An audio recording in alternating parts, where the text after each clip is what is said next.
18 months from now, your business is going to need a specific person sitting in your chair. I'm not talking about the person sitting there today, a different one. I'm talking about someone who spends their week on decisions that you're not currently making. This is a person who stopped touching at least 3 things that you refuse to put down. And this person's good at something. To be direct, they're good at something that you're honestly not good at yet. That person already has a job description. It writes your job description to all the things that start to break. Think about all those calls that start stacking up that might be above your skill level. Or how about the leaders who start needing more from you than you know how to give? The description exists whether or not you've read it. Most business leaders meet that person the hard way. They collide with the gap somewhere around month 14. Let's say 3/4 of the way through when reality hits, right? The company's grown into a size that needs someone that they haven't become yet. And they spend the next 2 years scrambling to catch up to a job that they could have been building towards calmly while they still had the runway to do so.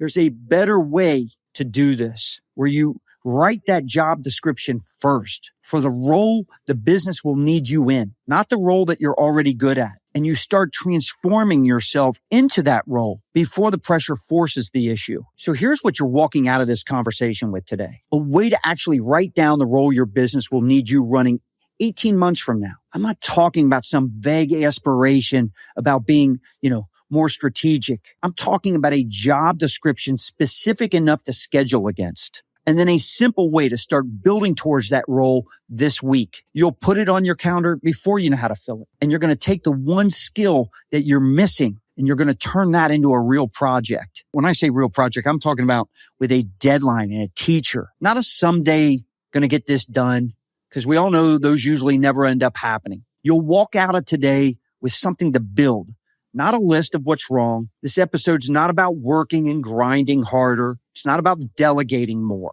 It's about deciding on purpose which version of yourself you're building next, instead of letting your business pick a version for you under duress.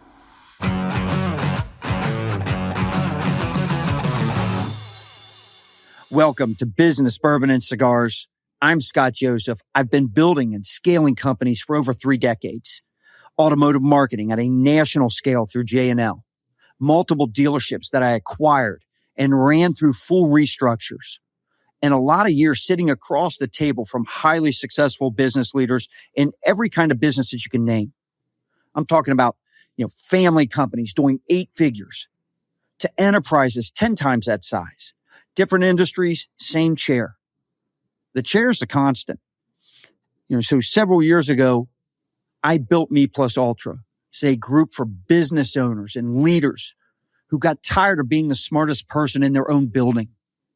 People doing good revenue, building critical teams. I'm talking about people responsible for the whole weight of it.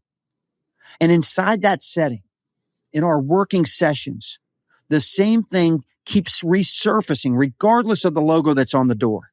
The leaders who scale, do it clearly, aren't the ones who react fastest. They're the ones who saw who the business was going to need next. And they started becoming that person early. So here's where we're going. First, I'm going to tell you about an operator who did this deliberately. Who walked into a working session and instead of bring a fire to put out, brought a single question that reorganized her next 2 years. Then I'm going to give you the 3 moves for writing the role before you can do it. And the 1 weekly discipline that actually makes it stick. The story in this episode carries the lesson. The framework just gives it a shape that you can start using this week. A couple years back, a member, I'll call, Dana, brought something to one of our sessions.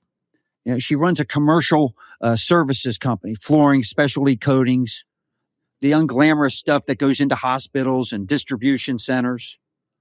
It was regional. If I remember correctly, about 18 million in revenue at the time, built mostly on her back. She was the rainmaker. But she wasn't there to talk about sales. She'd learned something most operators figure out late, if at all.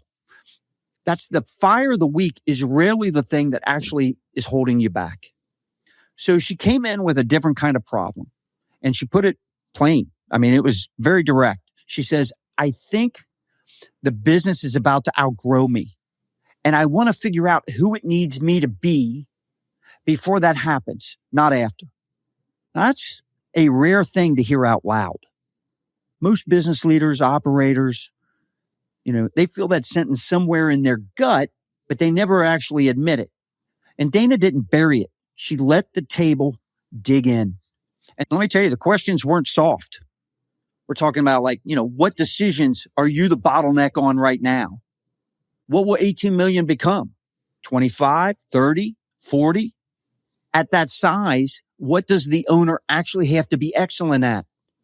Who closes the deals if you don't? Where does the money come from for the next 2 facilities? And who's deciding how it gets deployed? By the end of that session, Dana had written something on a single sheet of paper. It wasn't a 5-year plan. It was a job description for the owner of a $35 million version of her company. And when she read it back, the thing that hit her was what wasn't on it. The future owner spent almost no time selling. This owner spent her week on 2 things that she was frankly, not that good at yet. Capital decisions, how cash got deployed across a bigger, more complex operation, and then developing 2 leaders who would have to run the divisions she was currently running herself. She tells me later that reading that page felt like getting introduced to a stranger that she was supposed to become. Here's the part I want you to actually sit with, because it's where most people would have quit. She goes home and she blocks 4 hours every Tuesday. She puts it on her calendar for the future role, capital and leaders. In about 6 weeks, it felt ridiculous. She told me it felt like playing dress up. She'd sit in that block with no idea what she was supposed to be doing, while her phone starts lighting up with real deals that she was the only one who could close. Twice she canceled the block for an actual fire. It felt indulgent to her to protect time for a job she couldn't yet do. When there was a job right in front of her, she did better than anyone else. What changed it was the second move, and I'll get to the mechanics in a minute. But here's what she did. She didn't try to teach herself capital strategy out of a book. She found someone who had already had the skill. It was a fractional CFO with real operating scars. And she hired him not to do the work, but to teach her how to do it. One Tuesday a month, he sat in that block with her and walked her through the actual decisions, not theory, her numbers, her facilities, her cash. And I'm not going to pretend it was smooth, and she'll tell you that, because it wasn't. But 18 months later, that company was doing just north of 30 million. And the more important number was this one. Dana personally closed almost none of it. 2 division leaders she had spent that time developing were running their own P&Ls. And when the opportunity came to acquire a competitor's contracts in a neighboring market, she didn't freeze. She didn't outsource the call. She made it because she had spent 1.5 years building herself into the person who could. She didn't wait until she felt like the owner of a $30 million company before she started acting like one. She built the calendar and the skill of that person first, and the identity caught up to the behavior. That's the whole thing. That's the move that almost nobody makes. Are you overwhelmed trying to solve your toughest business challenges alone? Scaling, team alignment, or opportunity gaps that can feel impossible to navigate without the right guidance? With a Me Plus Ultra Mastermind Hot Seat session, you can see firsthand how top entrepreneurs tackle real problems in real time. This isn't just observation. You're actively engaging, seeing the power of the hot seat process in action, learning step-by-step problem-solving methods, and experiencing accountability and collaboration at the highest level. On top of that, you're interacting with active Me Plus Ultra members, giving you insight into the community, the relationships, and potentially opening doors for referral or nomination into the group. This is a chance to accelerate your growth in a single session. We can only allow 3 people into each mastermind session. So visit meplusultra.com/hot seat. Do it now and reserve your free access. As I said, spots are limited, 3 per session. So claim your seat today and see firsthand how powerful this process is at solving the toughest business challenges. Let me give you the 3 moves because Dana's instinct is something that you can run deliberately. Move 1, write the role by its outputs, not its title. Don't make the mistake here by reaching for some org chart language. I'll be more of a visionary. I'll be the CEO instead of the operator. That stuff's useless because you can't schedule against it. It's a vibe, not a role. What you do instead is define the future role by 3 things only that person decides. Also, the 3 things the person no longer touches. But you got to be brutally concrete here. Not stuff like I'll focus on strategy, but I'll make the capital allocation call on anything over $100,000. I set the comp philosophy and I own the 2 senior hires a year that actually matter. And on the other side, I no longer sit on sales calls. I no longer approve every spend under $5,000. I no longer touch the production schedule. The key is being specific. When you can name what the future you decides and what the future you has put down for good, you've written something real. You've written a job that you can hire yourself into. Here's a tell I want you to write down. If the future role that you describe is just the current role with more hours and a better attitude, you haven't written a new role. You've described the same job, just more tired. The future title has to involve doing genuinely different work and putting real work down. Or it isn't a build. It's a fantasy about endurance. Move 2. Reverse engineer the calendar and put the role there before you can fill it. This is the one that feels insane to a lot of operators, and it's the one that works. You take that future role and you give it time on this week's calendar, a defended block, before you have any idea how to spend it. Most people have it backwards. They think I'll start doing the future job once I've freed up the time and build the skill. You and I both know that time never frees up because the present job expands to fill every hour that you'll give it. Your current role is greedy. It's always going to feel more urgent to you because it's the thing that you're good at and the thing on fire. It's the loud, squeaky wheel. So you reverse it. The block goes on your calendar first, treat it exactly like a client meeting because you'd never cancel those. And that is what got Dana through what she called that dress-up phase. You let the block teach you what the role is. You're going to sit in it badly at first. You feel like a fraud. That's not a sign you're doing it wrong.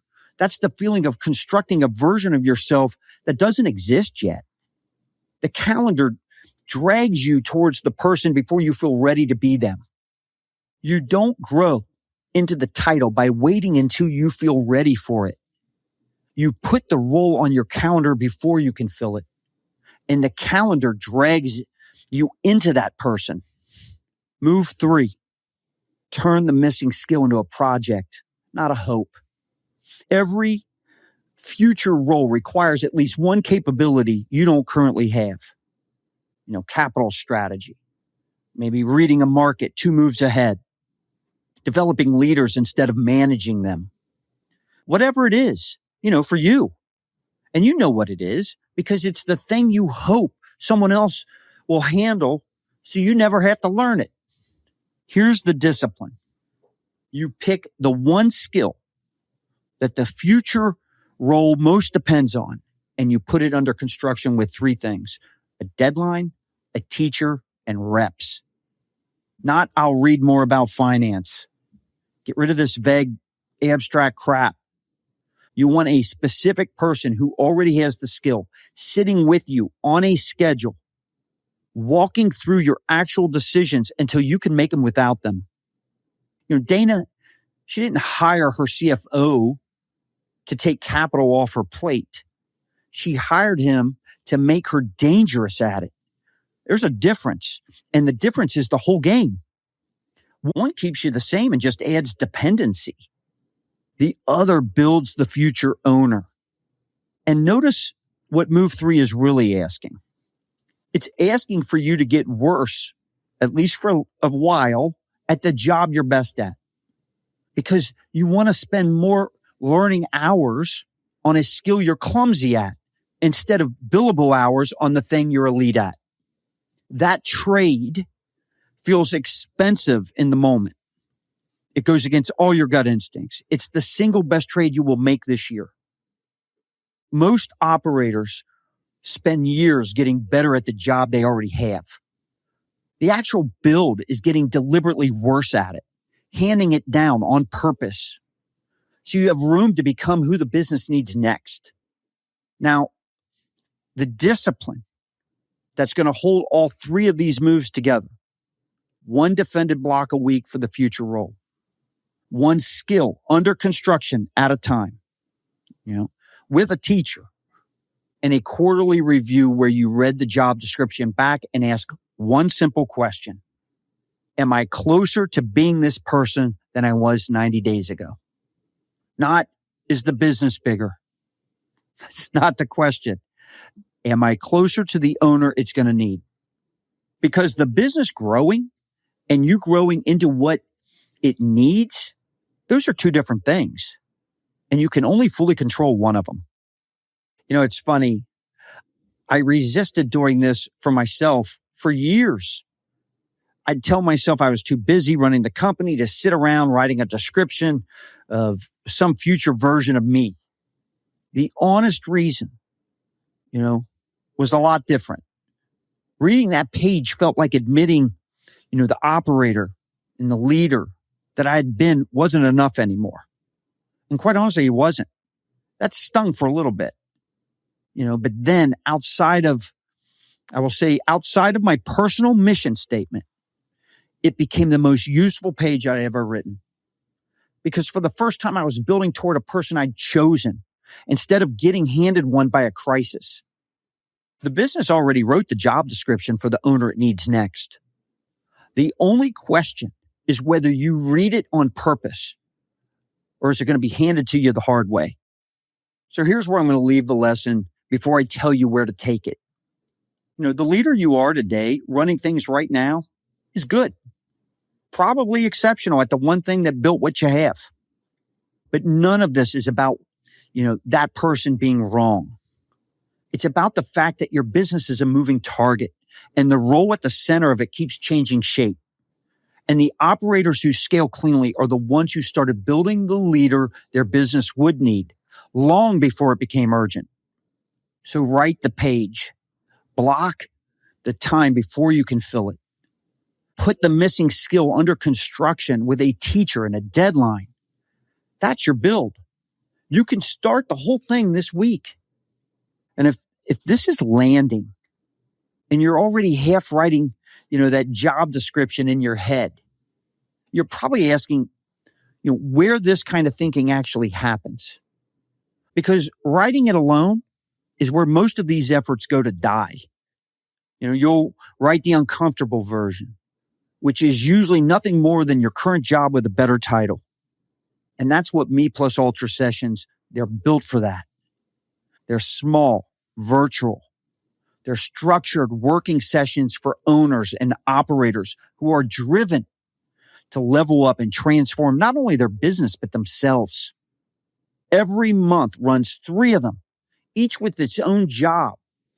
Talking about a breakthrough session for the decision that you're stuck on, a process session for the part of your business that you're trying to build, and an expert forum when you need someone else who's already solved it. In a session, one leader puts a real decision on the table, exactly like Dana did with that page. And the table starts by slowing the thinking down, clarifying questions. Assumptions get challenged, making sure you're building toward the right role before anyone hands you an answer. From there, people share what they actually know, but it's grounded and it's pressure tested. It's not just advice thrown out there fast. If you've sat in settings where the advice comes quick, but the clarity never sticks, this is a different standard. And if you want help writing the description for the owner that your business is about to need, the one you can't see clearly on your own, that's the exact work these sessions do. Here's how you can see it for yourself. I keep a few observer seats open on these sessions. They always happen the first 3 Wednesdays of the month. We limit it to 3 at a time for qualified leaders. You're not coming in to get your own problem solved for free. You come in to watch how the table works. And that's the real lesson. You get to listen to the questions. They cut past the symptom everyone's, staring at and land on what's actually causing it. You get to watch how the table slows the whole thing down instead of, grabbing the first fix, and where that leads once the real problem finally shows itself. And here's what I think most people miss. Whatever the member in the spotlight is working through, you're almost certainly dealing with some version of it too. Or maybe you've already solved it. Business is business. The vertical changes, but the problems underneath, they stay the same. So you don't leave with one answer to one person's situation. You're going to leave this session with better questions, a way to slow your own team down long enough to find the root cause of whatever issue or problem you're dealing with, and a process that you can run the day you get back. Almost all of it. Grab an observer seat while they're open at meplusaltra.com/hot seat. Come see how it's done. I am Scott Joseph. This is Business Bourbon and Cigars. Go write the page. Cheers, everyone. I'll see you on the next one.